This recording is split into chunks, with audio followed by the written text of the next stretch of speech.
The aim of this guide is to encourage students and teachers to reflect on the following key considerations during their participation in the YPI program.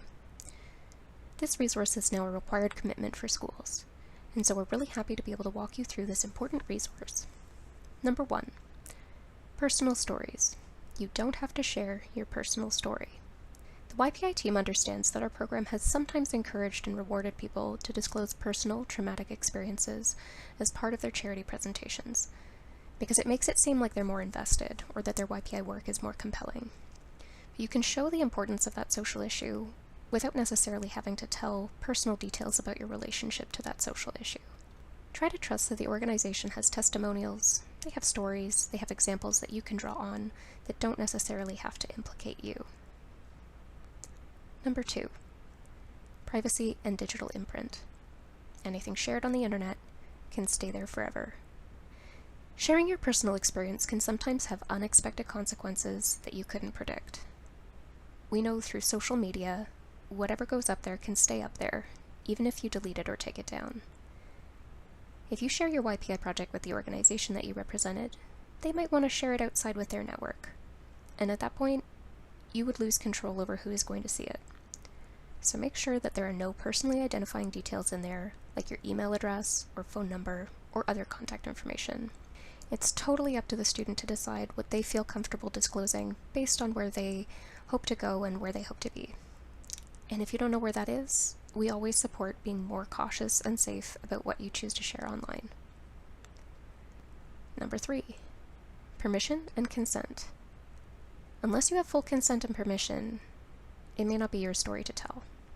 Oftentimes, students might choose a social issue that's deeply personal to them, or deeply personal to someone they know.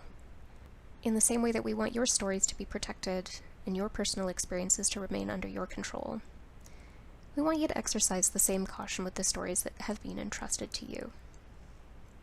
Number 4, personal care. You need to take care of yourself. Because sometimes through the YPI process and program, because of the research that you're being asked to do about social issues, there can be grief to learn that people are struggling. There can be grief to learn that so many people in our communities are underserved, and sometimes in the ways that their experiences might mirror our own. Know that there are supports available, that if you feel hurt, tired, exhausted, frustrated, all of those feelings are very valid and legitimate. And the list we provide here is just the beginning of the supports available to students. We know it's not a comprehensive list, but just know that there could be many, many more supports available to you in your region. Number 5, caring for each other.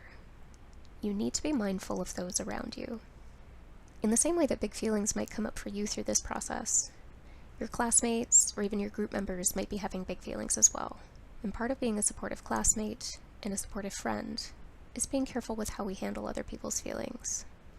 There might also be people in the room who belong to the very groups that we're advocating for, and those people might personally be affected by the research and statistics that we share.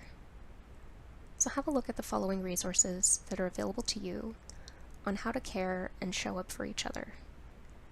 The YPI team knows that especially since COVID-19, mental health has been on the forefront of not just our students, but our educators, and how they show up for students.